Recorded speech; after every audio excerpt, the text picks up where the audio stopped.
নমস্কার, ইংলিশ বিদ্যাপীঠ চ্যানেলে তোমাদের সবাইকে ওয়েলকাম। আজকে আমি তোমাদের খুবই একটা ইন্টারেস্টিং গ্রামারের টপিক নিয়ে এসেছি। তো সেটি হলো splitting, split into simple sentences. এটা উচ্চ মাধ্যমিকের টেস্ট পেপার থেকে নেওয়া হয়েছে, কিন্তু তোমরা যে কেউ এটা দেখতে পারো, ঠিক আছে? স্পেশালি একদম ক্লাস 12 স্টুডেন্টসদের জন্য। তোমরা জানো যে উচ্চ মাধ্যমিকে টেক্সচুয়ালি সমস্ত কিছু টেক্সচুয়াল, মানে গ্রামারটাও টেক্সট থেকে লাইন তুলে দেওয়া হয়, অর্থাৎ টেক্সচুয়াল গ্রামার, ঠিক আছে? উচ্চ মাধ্যমিকের গ্রামার হলেও এটা যে কেউ দেখতে পারো, কোনো অসুবিধা নেই। মাধ্যমিকে যে স্প্লিটিং আসে না তা না, মাধ্যমিকেও কিন্তু আসতেই পারে, ঠিক আছে? স্প্লিট মাধ্যমিকেও আছে 9, 10-এ বা যে কোনো ক্লাসের তোমরা দেখতে পারো, এইটার স্টুডেন্টরাও দেখতে পারো। গ্রামার শিখতে হলে ওরকম কোনো ক্লাসের বাউন্ডারি থাকে না, ঠিক আছে? মোটামুটি একটু ন্যূনতম যদি ভার্ব অ্যান্ড টেন্সের জ্ঞান থাকে তাহলে তোমার জন্য এই ক্লাসটা, ঠিক আছে? Split into simple sentences. তো চলো দেখি কিভাবে সলভ করা যায়।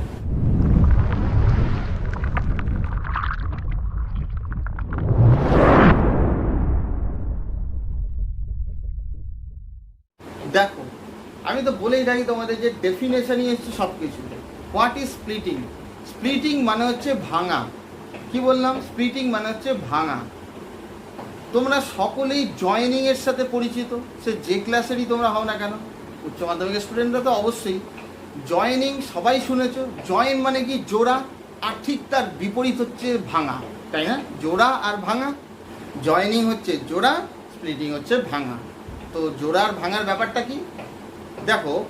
জয়েনিংয়ে আমরা কি করে থাকি? জয়েনিংয়ে মিনিমাম 2টো বাক্য দেওয়া থাকে বা 3টে বাক্য দেওয়া থাকে, সেটাকে আমাদের জুড়তে হয়। কি দিয়ে জুড়তে হয়? কনজাংশন অ্যাপ্লাই করি, অর্থাৎ লিঙ্কার অ্যাপ্লাই করি, তাই না? 8টা পার্টস স্পিচ যে তোমাদের শিখিয়েছি, সেই 8টা পার্টস স্পিচের মধ্যে কনজাংশনের ফাংশন কি? কনজাংশনের কাজ হচ্ছে জোড়ার কাজ। তো কনজাংশন অ্যাপ্লাই করে আমরা জুড়ে দিই প্রয়োজনীয় কনজাংশন ব্যবহার করে, তাই না? সে সিম্পল সেন্টেন্সে জুড়তে পারি, কমপ্লেক্স সেন্টেন্সে জুড়তে পারি, কম্পাউন্ড সেন্টেন্সে জুড়তে পারি, যেরকম ইনস্ট্রাকশন দেওয়া থাকে। তো এই হচ্ছে জয়েনিং এর ব্যাপার। অন্যদিকে স্প্লিটিংটা কি? এর ঠিক বিপরীত।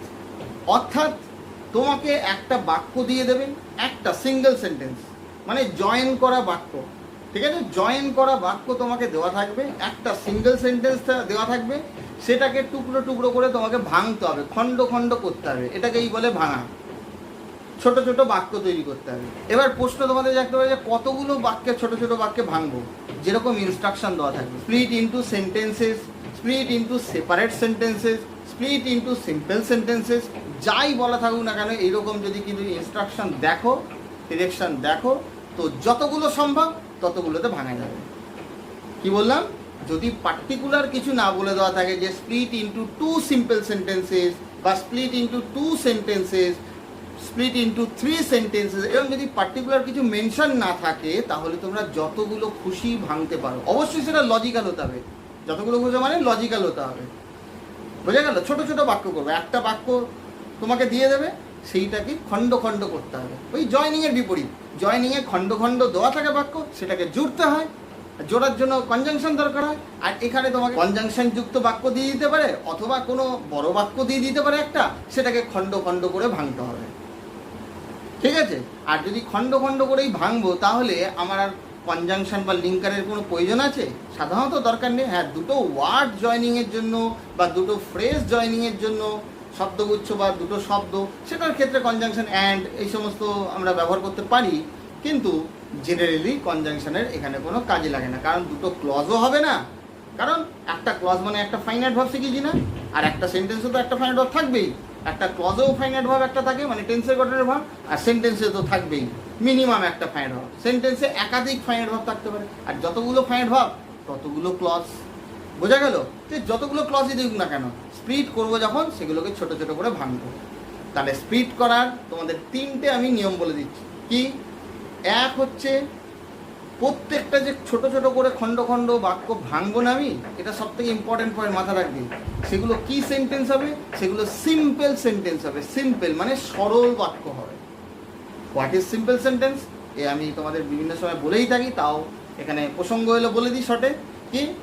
একটা ফাইনাইট ভার্ব যে বাক্যে থাকে তাকেই বলে সিম্পল সেন্টেন্স। কি বললাম? যে বাক্যে একটাই টেন্সের গঠনের ভার্ব থাকে তাকেই বলে simple sentence. A sentence which contains only one finite verb is called simple sentence. সরল বাক্য। একটাই ফাইনাইট ভার্ব মানে টেন্সের গঠনের ভার্ব। ভার্ব অ্যান্ড টেন্স আশা করি তোমাদের ক্লিয়ার হয়েছে। যাদের সেটা ক্লিয়ার নেই তোমরা প্লে লিস্টে গিয়ে আমার ভার্ব অ্যান্ড টেন্সের সমস্ত ক্লাস অলরেডি হয়ে গেছে, সেগুলো তোমরা দেখতে পারো তোমাদের প্রয়োজন অনুসারে, ঠিক আছে? কারণ ভার্ব অ্যান্ড টেন্স যার ক্লিয়ার নেই, আমি তো বলেই থাকি, তার কিন্তু গ্রামারের প্রায় সব রাস্তাই বন্ধ। বেসিক্স ক্লিয়ার থাকতে হবে, ঠিক আছে? তো যাই হোক, 1 নম্বর পয়েন্ট কি বললাম, সিম্পল সেন্টেন্স হতে হবে প্রত্যেকটা। আর কনজাংশন জেনারেলি কোনো ফাংশন নেই, তোমায় বললাম, কারণ দুটো ক্লজ জয়েনিংয়েরও ব্যাপার নেই, সেন্টেন্স জয়েনিংয়েরও কোনো ব্যাপার নেই, ঠিক আছে? নাম্বার 2 হচ্ছে আমি যে খণ্ড খণ্ড বা ছোট ছোট বাক্য অর্থাৎ সিম্পল সেন্টেন্স বানাবো, সেইগুলো তোমাকে অর্ডারে করতে হবে। অর্ডারে মানে এটা আদেশ নয়, অর্ডার মানে এখানে পরপর পরপর ঘটনাক্রম ঠিক থাকতে হবে, অর্থাৎ ঘটনার সিকোয়েন্স ঠিক থাকতে হবে, মানে ঘটনার ক্রম ঠিক থাকতে হবে, সিকোয়েন্স অফ ইনসিডেন্ট আর কি। পুরো যে ঘটনাটা তোমাকে দেবে, যে বাক্যটা থাক, তার এই যে ছোটো ছোটো করে বাক্য ভাঙবে তুমি, ধরো 2টো বাক্য হোক 3টে বাক্য, যেটা আগে খুশি দিয়ে দিলে হবে না, ওর একটা ক্রম আছে। সেটা বাংলাটা পড়লেই বোঝা যায় যে কোন ঘটনাটা আগে হয়েছে, কোন ঘটনা পরে হয়েছে, সেইটাই আমি বোঝাতে চাইছি যে ঘটনার ক্রম অনুসারে তোমাকে সাজাতে হবে, অর্থাৎ সিকোয়েন্স থাকতে হবে। 3 নম্বর হচ্ছে meaning should be unchanged. Meaning কোনো রকম চেঞ্জ হবে না, এটাকেই তো ট্রান্সফরমেশন অফ সেন্টেন্সেস বলা হয়।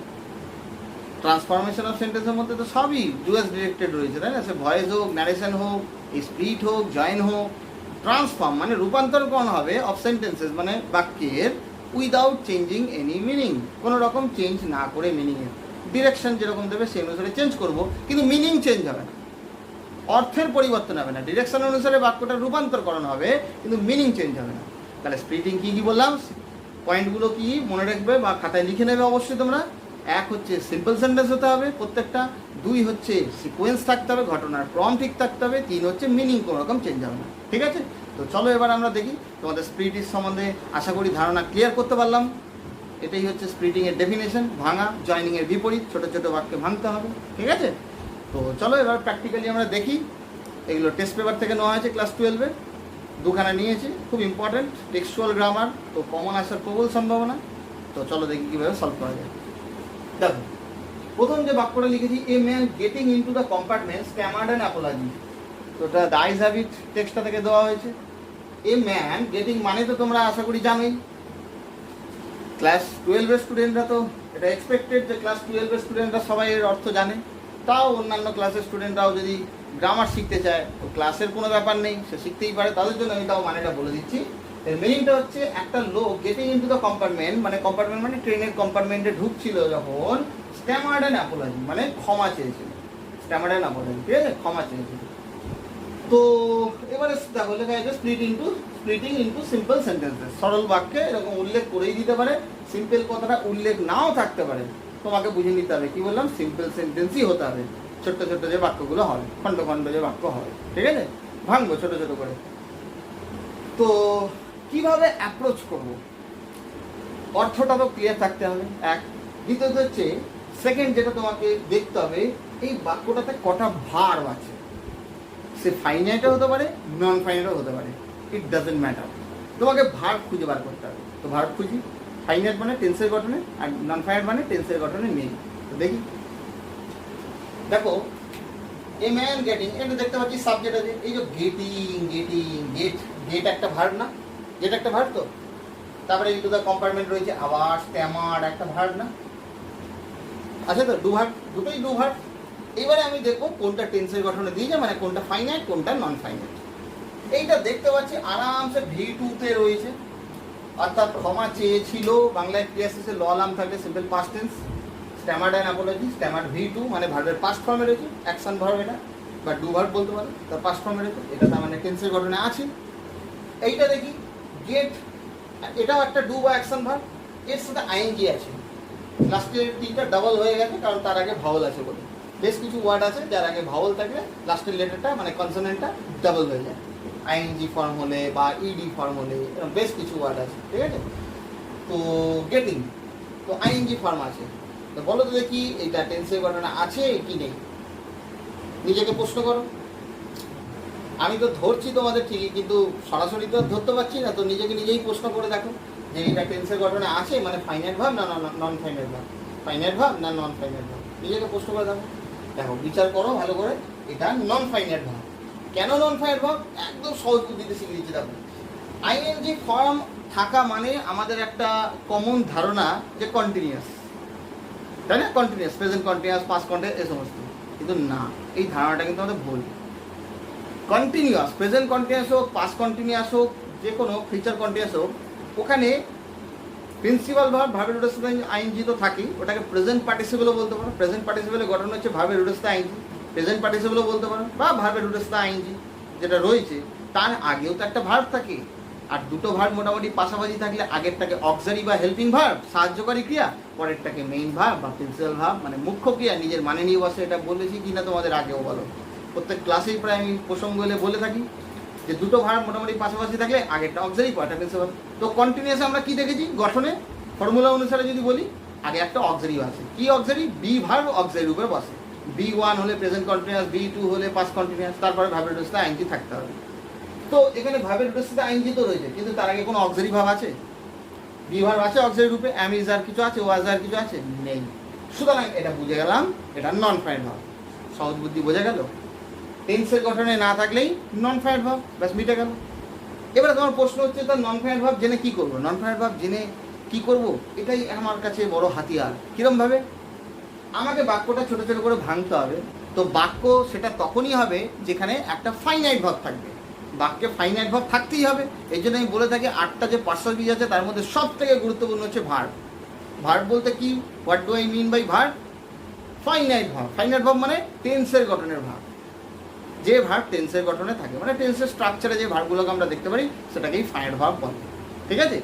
তো আমি যে ছোট ছোট বাক্য বানাবো, মানে সিম্পল সেন্টেন্স অর্থাৎ সরল বাক্য বানাবো, সরল বাক্যের ডেফিনেশন একটু আগে কি বললাম? ফাইনাইট ভাব একটা থাকতে হবে কি না? একটা ফাইনাইট ভাব থাকতে হবে না? ব্যাস হয়ে গেল। তা এই নন ফাইনাইট এটা আছে, এটাই হাতিয়ার। তার কারণ এই নন ফাইনাইটটাকেই ফাইনাইটে পরিণত করে দেবো, ফিনিশ। বোঝা গেল? যদি নন ফাইনাইট ভাব না থাকতো তাহলে আমাকে বাইরে থেকে আনার কথা ভাবতে হতো, বা কোনো ওয়ার্ড আছে সেটা পার্টস অফ স্পিচ চেঞ্জ করে ভার্ব ফর্ম এনেও করতে হতো। সেটা প্রসঙ্গ বলবে, সেটা কি করা যাবে, এরকম প্রসঙ্গ এলে তখন তোমাদের করাবো নিশ্চয়ই। কিন্তু নন ফাইনাইট ভাব যদি থাকে, ওটা দারুণ সুযোগ, ওটাই তোমাকে দারুণ হেল্প করবে বাক্যটা বানাতে, কারণ ওটাকে আমরা ফাইনাইট করে নেব। তো এইভাবে প্রথমে ভাববে, ঠিক আছে? তারপরে ঘটনাক্রমটাও তো ভাবতে হবে, কোনটা আগে। দেখো, এটার অর্থটা দুভাবে করতে পারো। একটা লোক ঢোকার সময়, কম্পার্টমেন্টে ঢোকার সময় ক্ষমা চেয়েছিল, অথবা একটা লোক কম্পার্টমেন্টে ঢুকে ক্ষমা চেয়েছিল। এটা একটা প্রেজেন্ট পার্টিসিপল আছে, গেটিং, নন ফাইনাইট ভার্ব। ঠিক আছে? এটার মানে আমি সহজভাবে বলে থাকি তোমাদের, প্রেজেন্ট পার্টিসিপল মনে রাখবে ভার্বের রুটের সাথে আইএনজি। সাধারণত মানেটা হয় করে বা করিয়া। এইভাবে ভাববে, যে কোনো বার করে নিতে পারবে, যে কোনো ডু ভার্ব বা অ্যাকশন ভার্ব হোক না কেন, করে বা করিয়া। তাহলে এটা গেট মানে তো পাওয়া, এখানে গেট মানে হচ্ছে প্রবেশ করা। ঠিক আছে? তো কম্পার্টমেন্টে প্রবেশ করিয়া বলতে পারি, কম্পার্টমেন্টে প্রবেশ করে বলতে পারি, বা করিয়া বলতে পারি। বোঝা গেল? ক্ষমা চেয়েছিল। ঠিক আছে? বা এটা এরকম সেন্স আসছে যে একটা লোক কম্পার্টমেন্টে ঢোকার সময়, ঠিক আছে, প্রবেশ করছিল যখন, তখন। তো দুই সেন্সেই আমরা এটা করতে পারি। এবারে যে ভাঙবো, আমি এটা বলতে পারি দুটো বাক্য। একটা লোক কম্পার্টমেন্টে প্রবেশ করছিল, দ্বিতীয় বাক্য বলবো সে ক্ষমা চেয়েছিল। বা এরকমভাবে বলতে পারি, একটা লোক কম্পার্টমেন্টে প্রবেশ করেছিল, দ্বিতীয় বাক্য বলবো সে ক্ষমা চেয়েছিল। দেখো, বলো, দুটো বাক্য ছোট ছোট ভাঙলাম, এবং ঘটনাক্রম ঠিক হলো কিনা বলো। তাহলে আমি এটা কি করতে পারি? আচ্ছা, আর একটা, এবার ছোট ছোট যে বাক্য ভাঙবো, এগুলো এরকমভাবে তোমরা পরপর বাক্যগুলোকে লিখতে পারো ফুল স্টপ দিয়ে। কিন্তু ওর থেকেও বেটার হবে, যিনি পরীক্ষক তার চোখে পড়বে ভালোভাবে, হাইলাইটেড হবে, যদি তোমরা ABC দিয়ে করো, বা রোমান হরফে 1-2 দিয়ে করো। ঠিক আছে? তো এখানে প্রশ্ন 1-2 দিয়ে আছে, তো আমি এটাকে A দিয়েই করি। এ, ঠিক আছে? কি করবো দেখো, এ ম্যান, সাবজেক্ট হয়ে গেল, a man goat into the compartment. এটা একটা বাক্য হয়ে গেল। দেখো ফাইনাইট ভাব, দেখো এই দেখো ফাইনাইট ভাব গট। কি করলাম? আমি বললাম তোমাদের নন ফাইনাইট ভাব থাকলেও ওইটাই হাতিয়ার, ওটাকে ফাইনাইট করে নেবো না। তো এটা পাস্ট টেন্সের সেন্স আসছে, সেটা আমাকে ক্লিয়ার করে দিবে। এখানে V2 আছে, সিম্পল পাস্ট টেন্সের সেন্স আসছে, তো এটাকে আমরা পাস্ট টেন্সে করে নিলাম, V2-তে করে নিলাম, মানে টেন্সের গঠনে করে নিলাম। বোঝা গেল যে একটি লোক প্রবেশ করেছিল কম্পার্টমেন্টে, আগে তো এই ঘটনা ঘটেছে, ঘটনাক্রম ঠিক থাকতে হবে, সিকোয়েন্স। তো আগে তো প্রবেশ করবে, তারপরে তো ক্ষমা চাইবে, তো সেটাকে এবারে আলাদা একটা বাক্য করে দেবো। এবারে বারে বারে এ ম্যান নিশ্চয়ই লিখবো না, একবার বর্ণনা হয়ে গেছে সাবজেক্ট, তাহলে কি লিখবো? এখানে তো এখানে একটা কমা আছে, এটা তো একটাই বাক্য, আমাকে তো দুটো বাক্য মিনিমাম বানাতে হবে। স্প্লিট মানে ভাঙবে, যে তোমাকে দুটো বাক্য তো মিনিমাম বানাতেই হবে, ছোট ছোট করে, খণ্ড খণ্ড করে। তো এখানটায় ম্যান না লিখে ম্যানের পরিবর্তে আমরা সবাই জানি প্রোনাউন ইউজ করবো কি হি। হি ব্যাস, এই যে ফাইনাল ভাবতে এখানে করে দেওয়াই আছে, আমার ঝামেলা কম। স্ট্যামার্ড অ্যান্ড অ্যাপোলজি। দেখ, এটা একটা ফাইনাল ভাব, এটা একটা ফাইনাল ভাব। একটি লোক কম্পার্টমেন্টে প্রবেশ করেছিল, সে ক্ষমা চেয়েছিল, ব্যাস ফিনিশ। বলো, দুটো ছোট ছোট বাক্য হলো, এখানেও একটা ফাইনাল ভাব, এখানেও একটা ফাইনাল ভাব। বোঝা গেল কিনা বলো? এবং দেখো ঘটনাক্রমও ঠিক আছে কিনা, আগে তো লোকটা প্রবেশ করবে, তারপরে তো ক্ষমা চাইবে, তাই না? তো লোকটি প্রবেশ করেছিল কম্পার্টমেন্টে, সে ক্ষমা চেয়েছিল। দুটো ঘটনাক্রম সিকুয়েন্সও ঠিক রইলো। এই যে দুটো যে বাক্য হলো, দেখো দুটো বাক্য সিম্পল সেন্টেন্স প্রত্যেকটা হলো কিনা, প্রত্যেকটা বাক্য সিম্পল সেন্টেন্স হতে হবে।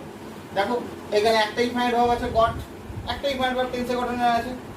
নন ফাইনালটাকে ফাইনাল বানিয়ে নিলাম, টেন্সের গঠনে বানিয়ে নিলাম, এটাই হাতিয়ার বলেছিলাম, তাই না? তো এটা একটা ফাইনাল ভাব, মানে এটা একটা সিম্পল সেন্টেন্স বলতে পারি। সেকেন্ড, এটা তো করে দেওয়াই ছিল স্ট্যামার্ড, ওটাকেই নিয়ে আসা হয়েছে, ব্যাস একটাই ফাইনাল ভাব স্ট্যামার্ড, এটাও একটা ফাইনাল, একটাই ফাইনাল ভাব আছে, তার মানে এটাও সিম্পল সেন্টেন্স। দুটো সিম্পল সেন্টেন্স, দুটো বাক্য হয়েছে, দুটোই সিম্পল সেন্টেন্স, এবং ঘটনাক্রমও ঠিক হয়েছে, ব্যাস আর কি চাই। এবং অর্থের কোনো পরিবর্তন হয়নি। অর্থের কোনো পরিবর্তন হয়েছে? হয়নি, অর্থটা পুরোপুরি অপরিবর্তিত। তাহলে তোমাদের যে কন্ডিশনগুলো বলেছিলাম স্প্লিট করতে গেলে, সেগুলো ফুলফিল হলো কিনা বলো? প্রত্যেকটা হয়েছে, আশা করি বুঝতে পেরেছো। এটাকে তোমরা এই সেন্সেও করতে পারো যে একটি লোক প্রবেশ করছিল কম্পার্টমেন্টে, তাহলে কি করবো? এটাকে পাস্ট কন্টিনিউয়াসে করে দেবো। করছিল, বাংলায় ক্রিয়া শেষে তেছিল তেছিলাম থাকলে পাস্ট কন্টিনিউয়াস হয়। B2 ভাবের ডোজটা আইনজি, ভাবের ডোজটা আইনজি তো রয়েছে, এর আগে একটা অক্সিলারি ভাব B2 করে দেবো, ওয়াজ ওয়ার্ডের ওয়াজ বসাবো, যেহেতু সাবজেক্ট ম্যান আছে singular. A man was getting into the compartment, এটাও করতে পারি। A man was getting into the compartment, his camera না বলে, এটা তো সেমই হবে। এখানটা ওয়াজ গেটিংও করতে পারে, ওটাও ফাইনাইট ভার্বই হবে। দুটোর যে কোনো একটা করলেই নাম্বার পেয়ে যাবে। ঠিক আছে, ক্লিয়ার হয়েছে? নেক্সট টাইম এই প্রশ্নটাও খুব ভালো, ভীষণ important. Seeing the jar he greeted him and went on ding. এটা ফটাফট এবারে সলভ করবো আমরা, অলরেডি বহুতবার আলোচনা করে দিলাম এটা করাতে গিয়ে কিভাবে আমরা অ্যাপ্রোচ করবো স্প্লিটিংয়ে। ঠিক আছে, এটা কোথা থেকে দিয়েছে? 3 কোশ্চেন্স, দারুণ টেক্সট। তোমরা ক্লাস 12-এর স্টুডেন্টরা তো আশা করি জানোই, আশা করি তোমাদের পড়া হয়েই গেছে। আর অন্যান্য ক্লাসের স্টুডেন্টদের জন্য যদি কেউ দেখে থাকো এটা, তাদের জন্য এই অর্থটাও বলে দিই। জার হচ্ছে রাশিয়ার সম্রাটদের ওয়ার্ড, PSAR। ঠিক আছে, এটা উচ্চারণটা জার হয়, পি সাউন্ডটা উচ্চ। জার মানে রাশিয়ার সম্রাটদের বলা হতে হবে। তো সিইং দ্য জার, এবার অর্থটা হচ্ছে জারকে দেখিয়া। একটু আগে আমি বলেছিলাম এই ভার্বের ডোজটা আইনজি আছে, ভার্বের ডোজটা আইনজি আছে। এটা ফাইনাইট না নন ফাইনাইট? অনেকে লাভি লাভি বলবে হ্যাঁ স্যার কন্টিনিউয়াস, কিন্তু তার আগে অক্সিলারি কোনো আছে, B1 কিছু আছে বা B2 আছে? নেই, তার মানে এটা নন ফাইনাইট। আর ভার্বের ডোজটা আইনজি, প্রেজেন্ট পার্টিসিপল হয়, জেরান্ডো হয়। জেরান্ডের অর্থ করা হয় বাংলায়, সহজ বুদ্ধিতে এগুলো বলছি, ভালো করে শোনো। Walking is a good habit, walking is a good habit, WALKING। Walk একটা ডু ভার্ব, তার সাথে আইনজি, এটা প্রেজেন্ট পার্টিসিপলও হতে পারে, জেরান্ডো হতে পারে। তো এর অর্থটা আমাকে বলবে, বা ওর ফাংশন, ও যে রূপে কাজ করছে সেটা আমাকে বলবে। এটা কি নন ফাইনাইট? নন ফাইনাইটের অনেক ভাগ আছে। তো এটা জেরান্ড না পার্টিসিপল? এটা জেরান্ড, কারণ এখানে মিনিংটা কি? হাঁটা হলো একটি ভালো অভ্যেস। এখানে ওয়াকিংটা ইজ ভার্বটার সাবজেক্ট হিসেবে বুঝবে, আর সাবজেক্ট অবজেক্ট মানেই নাউনের ধর্ম। তো জেরান্ড তো নাউনের ধর্মই, জেরান্ডের ডেফিনেশন জানতে হবে, জেরান্ডের নাউনের ধর্ম থাকে। ঠিক আছে, নাউনের মতো কাজ করে, ভার্বের ডোজটা আইনজি। আর পার্টিসিপল, পার্টিসিপেলের অনেক ভাগ আছে, present participle, past participle, perfect participle.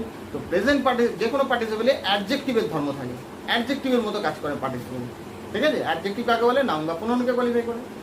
তো যাই হোক, প্রেজেন্ট পার্টিসিপেলের গঠনটা, প্রত্যেকটা পার্টিসিপেলের গঠন আলাদা আছে। প্রেজেন্ট পার্টিসিপেলের গঠনটা হচ্ছে ভার্বের রূপের আইনজি। পাস্ট পার্টিসিপেল তো জানোই, ভার্বের রূপের আইনজি। জেরান্ডো ভার্বের আইনজি, পার্টিসিপেলও ভার্বের আইনজি, প্রেজেন্ট পার্টিসিপেল। কিন্তু এর অর্থটা বাংলায়, ওইটাই আমি বোঝানোর জন্য এই উদাহরণটা দিলাম, সহজ বুদ্ধিতে মনে রাখবে। ওটা ওই যে মানেটা কি ছিল? ওয়াকিং মানে হাঁটা, অর্থাৎ ওইটাই আমি সহজভাবে তোমাদের বলছি করা। যে কোনো ডু ভার্ব থাকুক সেটাকে করা হিসাবে ধরে নেবে। যদি ওয়াকিং থাকে তো হাঁটা, সুইমিং থাকলে সাঁতার কাটা, মাথা ঢুকলো? আর যদি প্রেজেন্ট পার্টিসিপল হয় জেনারেলি মিনিংটা হয় করে বা করিয়া। তো ওয়াকিং যদি প্রেজেন্ট পার্টিসিপল হিসেবে ইউজ হয় জেনারেলি এর মিনিংটা হবে হেঁটে বা হাঁটিয়া। সুইমিং সাঁতার কেটে বা কাটিয়া। গোয়িং মানে গিয়া। আর যে জেরান্ড হয় গোয়িং যাওয়া। করা করে বা করিয়া। আবারও বলছি, করা হলে জেরান্ড অর্থটা বাংলায় আসে, করিয়া বা করে হলে প্রেজেন্ট পার্টিসিপল। ফর্মুলা দুটোরই এক, ভাবে আইন। এটা একটা সহজ বুদ্ধি, ঠিক আছে? এই পার্টিসিপেল জেরান্ড অনেক টাফ এরিয়া, এগুলোর উপরেও থিওরি ক্লাস আমি পরবর্তী সময় আনবো। কিন্তু শুধু থিওরির উপরে ভরসা করে থাকলে হবে না, করতে করতে একদম প্র্যাকটিক্যালি তোমাদের আমি বুঝিয়ে দিচ্ছি খুব সহজভাবে এগুলো, ঠিক আছে? একদম সহজ বুদ্ধিতে তোমরা এইগুলো সলভ করতে পারবে, অত ডিটেলসে না জেনেও। কারণ পার্টিসিপেল এই নন ফায়ার ভাব এমন একটা এরিয়া সব স্টুডেন্টসদের পক্ষে নেওয়া এটা সম্ভব হবে না, এমন একটা জটিল এরিয়া। আমি এগুলোরও ক্লাস নেব বললাম, কিন্তু সহজভাবে অত ডেপথে না গিয়েও জেরান্ড পার্টিসিপেলের সামান্যতম ধারণা থাকলেও এই যেভাবে বলছি আমি, তোমরা এগুলো সলভ করতে পারবে। তো ভাবে ডুসতে আইনজি হয় করা নাহলে করিয়া। তো এখানে দেখি সিইং দ্য জার, তাহলে এটা মিনিংটা কি আসছে দেখো, হয় দেখা, জারকে দেখা, অথবা জারকে দেখে বা দেখিয়া। তো সেটা তো বাকিটা অংশটা পড়লেই বোঝা যাবে সে দেখে না দেখা মানেটা হচ্ছে। দেখো, হি গ্রিটেড হিম, সে তাকে সম্বর্ধনা জানিয়েছিল। অ্যান্ড ওয়েন্ট অন ডিগিং, ডিগ মানে হচ্ছে মাটি খোঁড়া, মাটি খনন করা, চালিয়ে গেছিল। ওয়েন্ট অন হচ্ছে গো থেকে আসছে, ওয়েন্ট অন, গো অন মানে চালিয়ে যাওয়া। তো খনন কার্য চালিয়ে গেছিল। তাহলে এবার অর্থটা দেখো তো, যারকে দেখিয়া সে তাকে গ্রিট করেছিল এবং খনন কার্য চালিয়ে গেছিল, এটা অর্থ আসছে কিনা? এটা আসছে না নিশ্চয়ই। দেখো, যারকে দেখা সে গ্রিট করেছিল এবং খনন কার্য চালিয়ে গেছিল, এটার অর্থ আসছে কি? এটার অর্থ আসছে না, তার মানে এটা জেরান্ড নয়। বোঝা গেল ব্যাপারটা? এইভাবেও ভাবতে পারে এই অ্যাঙ্গেলেও। এটা তাহলে কি বলবো, করে বা করিয়া প্রেজেন্ট পার্টিসিপেল বলেছিলাম। দেখো, দেখিয়া, যারকে দেখে বা দেখিয়া অর্থ আসছে কিনা, তার মানে এটা প্রেজেন্ট পার্টিসিপেল। ক্লিয়ার হলো? আরও অনেক অ্যাঙ্গেলে ভেবে জেরান্ড না পার্টিসিপেল বার করা যায়, এটা একটা সহজ পদ্ধতি। ভার্বটা তারপরে ফাইনাইট ভার্ব কি আছে সেটার উপরেও বিচার করে, যেমনি এর আগে বললাম ভার্বের সাবজেক্ট অবজেক্ট হিসেবে বলছিলে ভার্বের রুটের সাথে আইনজি, তাহলে ওটা জেরান্ড হবে। সাবজেক্ট অবজেক্ট মানে নাউনের ধর্ম, কারণ জেরান্ড তো নাউনের ধর্ম থাকে, ঠিক আছে? তো যাই হোক, এখানে দেখো যারকে দেখিয়া, তো যার নাউনটাকে কোয়ালিফাই করছে, নাউন বা প্রোনাউনকে যে কোয়ালিফাই করে তাকে অ্যাডজেক্টিভ বলে কিনা, সুতরাং পার্টিসিপেল অ্যাডজেক্টিভের ধর্ম। ক্লিয়ার হলো? এইভাবে সহজভাবে তোমরা মাথা রাখতে পারো, ঠিক আছে? আরও অনেকভাবেই ভাবা যায়, তো প্রসঙ্গ যখন আসবে বলতে থাকবে। তো এটাকে তাহলে দেখো, এখানে আবার প্রথম অ্যাপ্রোচ কি বলেছি আমি শিখিয়েছি, আগে ভার্বগুলোকে খুঁজে বার করবো, ঠিক আছে? সে ফাইনাইট হোক নন ফাইনাইট হোক। দেখি, অবশ্যই এটা একটা ভার্ব, এটা একটা ভার্ব দেখতেই পাচ্ছি, একদম ইজি, এটা একটা ভার্ব। এবারে দেখবো কোনটা ফাইনাইট কোনটা নন ফাইনাইট। এটা নিশ্চয়ই একটু আগে বার করে নেওয়া হয়েছে, আমরা এটাকে বার করেই নিয়েছি। এটা ফাইনাইট নয়, টেন্সের ঘটনা নয়, সুতরাং এটাকে আমরা নন ফাইনাইট ধরে নিলাম। আর এটা ফাইনাইট, সাবজেক্ট ভার্বের পাস্ট ফর্মে রয়েছে, তাকে গ্রিট করেছিল, V2, তার মানে সিম্পল পাস্ট টেন্সে আছে। আর এটাও তাই, এবং একটা কনজাংশন দ্বারা দুটো ক্লজ জয়েন হচ্ছে। ক্লজটাকে বলে উপবাক্য বলতে পারো বাংলায়। তো সেই দুটোকে জয়েন করা হয়েছে অ্যান্ড কনজাংশনটা, তো এটাকেও V2 বলবো, সিম্পল পাস্ট টেন্সে আছে, ঠিক আছে? তার দুটো ফাইনাইট ভার্ব পেলাম, একটা নন ফাইনাইট ভার্ব পেলাম। নন ফাইনাইট ভার্ব থাকলেও সেটাও একটা হাতিয়ার, আমি বলেছি। যদি তোমাকে এরকম প্রশ্ন দেয় স্প্লিট ইনটু সিম্পল সেন্টেন্সেস, তার মানে কি যতগুলো খুশি তুমি ভাঙতে পারো, যতগুলো খুশি তোমার নিজের ইচ্ছা অনুসারে, অবশ্যই লজিক্যাল হতে হবে, ঠিক আছে? তো এইখানে দেখো, আমি তাহলে দুটো তো অলরেডি পেয়েছি, অ্যান্ডটাকে হাঁটি দিয়ে দুটো বাক্য তো করাই যাবে। He greeted him, he went on digging, এটা তো বোঝাই যাচ্ছে। এটাকেও করতে পারবো না, এই নন ফাইনাইটটাকে ফাইনাইট করে দিলেই হয়ে যাবে না? যে সে তো কর্তা, এখানে সে দেখেছিল যারকে, বলতে পারি যারকে দেখে সে গ্রিট করেছিল, তো এটাও তো বলতে পারি আমি ভেঙে ফাইনাইট করে, যে সে যারকে দেখেছিল, বেশ হয়ে গেল ফাইনাইট, একটা বাক্য হয়ে গেল। দেখো, এইভাবে বাক্য ছিল, ঠিক আছে? তাহলে এ দিয়ে বা রোমান হরফেও তোমরা করতে পারো। হি স, সি এর পাস্ট টেন্স সবাই জানি, হি স দা জার, ব্যাস একটা হয়ে গেল। সি এর পাস্ট টেন্স স, এটা তাহলে V2 সিম্পল পাস্ট টেন্স হয়ে গেল, দু ভার্বের পাস্ট ফর্ম রয়েছে। সে দেখেছিল যারকে, 2 নম্বর বাক্য একদম ইজি। তারপরের ঘটনা এটাই, যে সে তাকে দেখা করলো, দেখলো, তারপরে তাকে গ্রিট করলো। হি, একই রয়েছে সাবজেক্ট, গ্রিটেড হিম, এটাও V2 সিম্পল পাস্ট টেন্সে রয়েছে। 3 নাম্বার কি করব, করে দেওয়াই আছে, সাবজেক্টটা যা আনতে হবে, কারণ একটা বাক্যে কর্তা তো সাধারণত আনতেই হয়। তো কর্তা আনতে হবে, কর্তা হি আমরা দেখতেই পাচ্ছি, হি ওয়েন্ট অন ডিগিং। ব্যাস, এখানেও একটা ফাইনাইট ভার্ব ভিডিও। দেখো প্রত্যেকটা যে বাক্য, তিনটে যে বাক্য আমরা ভাঙতে পারলাম, প্রত্যেকটা বাক্য সিম্পল সেন্টেন্স হলো কিনা। সিম্পল সেন্টেন্সে একটা ফাইনাইট ভার্ব থাকবে। দেখো এখানে সে দেখেছিল, সাবজেক্ট ভার্বের পাস্ট ফর্ম দেখতে পাচ্ছি, সিম্পল পাস্ট টেন্স। এটাও সিম্পল পাস্ট টেন্স, একটাই ফাইনাইট ভার্ব। এখানেও সিম্পল পাস্ট টেন্স, একটাই ফাইনাইট ভার্ব। বেশিরভাগ পাস্ট টেন্স দিয়েই কাজ হয়ে যায়, অন্যান্য টেন্সের ব্যবহারের উপরেও আসবো, ঠিক আছে। তাহলে প্রত্যেকটা সিম্পল সেন্টেন্স হলো, এবং সিকোয়েন্স ঘটনাক্রম এক থাকলো কিনা, যেরকম প্রশ্নে ছিল। সে দেখেছিল যাকে, সে গ্রিট করেছিল তাকে, সে খনন কার্য চালিয়ে গেছিল। ব্যাস, ঘটনাক্রমও ঠিক থাকলো, সিম্পল সেন্টেন্সও হলো, কোনো রকম অর্থ পরিবর্তনও হলো না। যেরকম প্রশ্ন ছিল সেরকমই রয়েছে। ডিরেকশন দিয়েছিল স্প্লিট ইন্টু সিম্পল সেন্টেন্সেস, হয়ে গেল। প্রত্যেকটা সিম্পল সেন্টেন্স হয়েছে এবং ভাঙলাম। এই যে একটা বড় বাক্য ছিল, দেখো তোমাদের বলেছিলাম সাধারণত একটা বড় বাক্য দেবে না, একটাই বাক্য দেবে, সেটাকে ছোট ছোট অংশে ভাঙতে হবে। দেখো এই একটা বাক্য ছিল, একটাই বাক্য, একটা বাক্যকে তিনটে বাক্যে, ছোট ছোট বাক্যে ভাঙলাম, এবং ঘটনাক্রম ঠিক থাকলো, এবং প্রত্যেকটা বাক্য সিম্পল সেন্টেন্স হলো। বলো ক্লিয়ার হলো তোমাদের? যদি এখানে প্রশ্নটা থাকতো split into two simple sentence, দুটো সিম্পল সেন্টেন্স ভাঙো, তখন এই প্রশ্নটার এটা কিন্তু হতো না, কারণ এখানে তো তিনটে সিম্পল সেন্টেন্স হয়ে গেছে। তখন কি করবে? তখন কিছুই না, এটা যেরকম আছে রেখে দিতাম। এটা তো নন ফাইনাইট রয়েছে, seeing the sir comma he greeted him, এটা এইটুকু একটা বাক্য হয়ে যেত। বোঝা গেল? আমাকে একটা বাক্য বানাতে হবে। ছোট বাক্য মানে এমন নয় যে এরকম ছোট ছোটই হবে, একটা ফাইনাইট ভাব রাখতে হবে। সেরকম বুঝে আমাকে কমপক্ষে দুটো বাক্য যদি বলে, মানে যতগুলোই বাক্য বলো, কমপক্ষে তো দুটো বাক্য করতেই হবে। যদি না উল্লেখ করে কতগুলো বাক্য, তাহলে তো আমি দুটো বাক্যও করতে পারি। মানে সেই বাক্যটা বড়ও হতে পারে, আকারে যে এরকম ছোট ছোটই হবে এমন কোনো ব্যাপার নেই, বড়ও হতে পারে। কন্ডিশন একটাই ফাইনাইট ভার্ব থাকে। তো এখানে তো একটাই, আমি যদি এইটা করি seeing the sir he greeted him, এখানে তো একটাই ফাইনাইট ভার্ব থাকছে, এটা তো নন ফাইনাইট। এটাও করতে পারতাম যদি দুটো দিত। আর দুটো উল্লেখ করে দিলে তখন তো তোমাকে এটাই করতে হবে, তিনটে দিয়ে হবে না, ঠিক আছে। দুটো উল্লেখ করে দেয়, অনেক সময় তিনটে উল্লেখ করে দেয়, তখন এটা করবো। আর যদি বলে দেয় স্প্লিট ইন্টু সিম্পল সেন্টেন্সেস, বা শুধু উল্লেখ করে দিলে স্প্লিট, তাহলেও তোমার স্বাধীনতা, যতগুলো খুশি ভাঙতে পারে, দুটো তিনটে চারটে, যেরকম লজিক্যাল। যত খুশি মানে এমন নয় যে ইললজিক্যাল বানিয়ে যাবে, তথ্য তো থাকতে হবে। এখানে যা তথ্য ছিল সেই যে তিনটে বাক্য হয়ে গেছে। বোঝা গেছে? আর একটা জিনিস লাস্টে বলি, এটা অনেকেই খেয়াল করবে না আমি জানি, যে এটা নন ফাইনাইট দেখতে পাচ্ছি, নন ফাইনাইট, এটাকে ফাইনাইট করে না হলে, এটা তো ফাইনাইটই আছে, টেন্সে গঠনেই আছে, এটাও টেন্সে গঠনে আছে। ভার্ব যখন আমি বার করতে বলছি, এই তিনটে তো বার করে দেখালাম তোমাদের, আরও একটা ভার্ব আছে না, আরও একটা ভার্ব আছে, এটা অনেকেই খেয়াল করে না স্টুডেন্টরা। দেখো এটাও একটা কিন্তু ভার্ব। দিগ মানে খনন করা, আইএনজি ফর্মে রয়েছে, লাস্টের লেটারটা কনসোনেন্টটা ডাবল হয়ে গেছে, তার আগে ভাওয়াল আছে। এরকম বহু ওয়ার্ড আছে কনসোনেন্টের আগে ভাওয়াল থাকলে সেটা লাস্টের কনসোনেন্টটা ডাবল হয়ে যায়। তো এখানে যদি হয়েছিল যে গেটিং, দিগিং, ঠিক আছে। তো এটাও তো একটা ভার্ব, তাই না? দিগিংও একটা ভার্ব রয়েছে না? কিন্তু এই ভার্বটা আইএনজি ফর্ম আছে, কিন্তু এটা কি টেন্সে গঠনের ভার্ব, অর্থাৎ ফাইনাইট ভার্ব বলতে পারবো? বলতে পারবো না। কেন? তার আগে কোনো অক্সিলারি ভার্ব নেই। B1 B2 আছে কিছু, বি ভার্ব অক্সিলারি রূপে আছে, সুতরাং এটাকে কন্টিনিউয়াস বলতে পারবো না। বোঝা গেল? এটাকে কন্টিনিউয়াস বলতে পারবো। দেখো অন আছে ডিপোজিশন, আর তার আগে একটা ডু ভার্ব আছে, সুতরাং এটা টেন্সে গঠনের ভার্ব নয়। এটা ক্লিয়ার হয়েছে আশা করি তোমাদের। আর তোমাদের একটু আগে শেখালাম ভাবের রুটের সাথে আইএনজি নন ফাইনাইট হলে কি হতে পারে, হয় প্রেজেন্ট পার্টিসিপল নালে জেরান্ড। এটা দেখো কিভাবে বার করবো সেটাও বুঝিয়ে দিচ্ছি তোমাদের। দেখো একটা সহজ বুদ্ধি বলছি, যদি ভাবের রুটের সাথে আইএনজি থাকে, তার আগে প্রিপোজিশন থাকে, কি বললাম, ভাবের রুটের সাথে আইএনজি আছে, তার আগে প্রিপোজিশন রয়েছে, 99.99% ক্ষেত্রে ওটা জেরান্ড হয়। কি বললাম, ভাবের রুটের সাথে আইএনজি আছে, তার আগে প্রিপোজিশন আছে, তো ওই প্রিপোজিশনের অবজেক্ট হিসাবে ওটা বসে।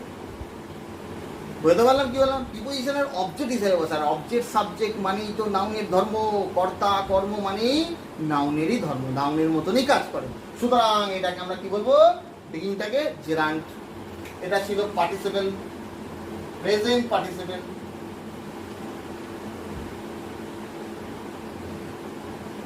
বুঝে গেল? আর এটাকে কি বলবো, জেরান্ড। বলো তাহলে দেখতে পাচ্ছি প্রিপোজিশন আছে, you and went on what, ঠিক আছে। এই অন প্রিপোজিশনের অবজেক্ট হিসেবে এটা আছে। এটা একটা সহজ বুদ্ধি বলে দিলাম। ভাবের রুটে আইএনজি থাকলে, তার আগে প্রিপোজিশন থাকলে জেরান্ড, ঠিক আছে। তুমি দেখো আমি যে তোমাকে অর্থটা বলেছিলাম করা, ওই অর্থটা আসছে কিনা জেরান্ডের। went on what প্রশ্ন আসছে না? প্রশ্ন আসছে না, কি বা কাকে দিয়ে প্রশ্ন করে যা পাই সেটাকে অবজেক্ট বলে, কর্ম বলে। তো ওয়েন্ট অন হোয়াট অবজেক্ট হিসেবে আসছে। এবং এবং বাংলায় অর্থটা দেখো, চালিয়ে গেছিল, ওয়েন্ট অন চালিয়ে গেছিল কি, খনন করা। খনন করা মানে মাটি খোঁড়া করা, মাটি খোঁড়া করা, মিলছে কিনা বলো? করা জেরান্ডের অর্থটা বাংলায় বলেছিলাম। এগুলো কোনো গ্রামার বইতে পাবে না। আমার সেই সহজ পদ্ধতি যদি অবলম্বন করতে পারো, আরামসে জেরান্ড পার্টিসিপেলের সম্বন্ধে তোমাদের ধারণাও স্পষ্ট হতে থাকবে এবং সলভও করতে পারবে। ক্লিয়ার হয়েছে? তো এইবার প্রশ্ন তোমাদের হতে পারে যে এইটাকে স্যার এনে আর একটা বাক্য করা যাবে না? না, এটা এনে করা যাবে না। তার কারণ এটা এই প্রসঙ্গেই আসছে। পয়েন্ট অন হোয়াট, আমি এরকমভাবে দেখো, বাক্য বানানো মানে তো এমন না যে যতগুলো খুশি বাক্য বানিয়ে গেলাম, সেটা লজিকটা থাকছে না। লজিকটা থাকবে না, এদিকে বাক্য বানিয়ে যাবো, সেটা কিন্তু হবে না। এটা করতে পারতাম আমি, হি ওয়েন্ট অন, তারপরে করতে পারতাম he was digging. He went on what প্রশ্ন আসবে, তাই না? সে চালিয়ে গেছিল কি, তো ওটার অর্থ অন্যরকম হয়ে যাবে। আমি যদি করি হি ওয়াজ ডিগিং করে একটা বাক্য আনি, ওটার অর্থ অন্যরকম হয়ে যাবে। এখানে যেরকমভাবে অর্থটা আছে সেটা, এটাই হচ্ছে বেস্ট আনসারটা। ঠিক আছে? ক্লিয়ার হয়েছে? আর এই প্রশ্নে তোমাদের অনেকের প্রশ্ন হতে পারে যে স্যার এইখানে সাবজেক্টটা নেই কেন? কারণ অ্যান্ড কোঅর্ডিনেটিং কনজাংশন দ্বারা যখন যুক্ত হবে, কর্তা যদি একই থাকে, তখন সেকেন্ড ক্লজটার আগে সাবজেক্টটা না দিলেও হয়। সেম কর্তা তো, হি এখানে কর্তা, বোঝা গেল? কোঅর্ডিনেটিং কনজাংশন আছে, কনজাংশনে দু প্রকার আছে, সাবঅর্ডিনেটিং, কোঅর্ডিনেটিং। তো ওকে, আশা করি বোঝাতে পারলাম যে যে ক্রাইটেরিয়া, যে যে কন্ডিশনগুলো স্প্লিটিং করার জন্য দরকার হয়, সব আশা করি তোমাদের বোঝাতে পারলাম। খুব ইম্পর্টেন্ট, লিখে নিতে পারো অথবা স্ক্রিনশট করে নিতে পারো। এগুলো নিয়ে ভাববে, টাইম দেবে, প্র্যাকটিস করবে। এই ধাঁচে যে অ্যাঙ্গেলে আমি বোঝালাম তোমাদের স্প্লিটিং কীভাবে সলভ করবে, সেইভাবে অ্যাপ্রোচ করবে, যেভাবে আমি ভাবতে শেখালাম, দেখবে আরামসে সলভ করতে পারবে। ঘটনাক্রমটা অনেকেই মাথায় রাখে না। এরকম আমি বাক্য নিয়ে আসবো যেখানে পরের অংশটা, লাস্টের দিকের অংশটা আগে আসবে, যখন আমি স্প্লিট ছোটো ছোটো বাক্য বানাবো। বোঝা গেল? সেরকমও এক্সাম্পল সহকারে আমি নিয়ে আসবো। প্রচুর প্র্যাকটিস সেশন আনতে থাকবো এক এক করে। তো তোমরা বাড়িতে পড়াশোনা করতে থাকো, ঠিক আছে? শুধুমাত্র ক্লাস দেখলেই হবে না, শুনলেই হবে না, বুঝলেই হবে না, তোমাদের এই ধাঁচে প্র্যাকটিসও করতে হবে, তবে গিয়ে কাজ হবে। একটু টাইম দিতে হবে, ঠিক আছে? ইংরেজি কিন্তু খুবই একটা গুরুত্বপূর্ণ সাবজেক্ট, আর তার মধ্যে গ্রামার, বুঝতে পারছো কতটা গুরুত্বপূর্ণ। গ্রামার শিখে রাখলে লাভ ছাড়া কিছু ক্ষতি নেই।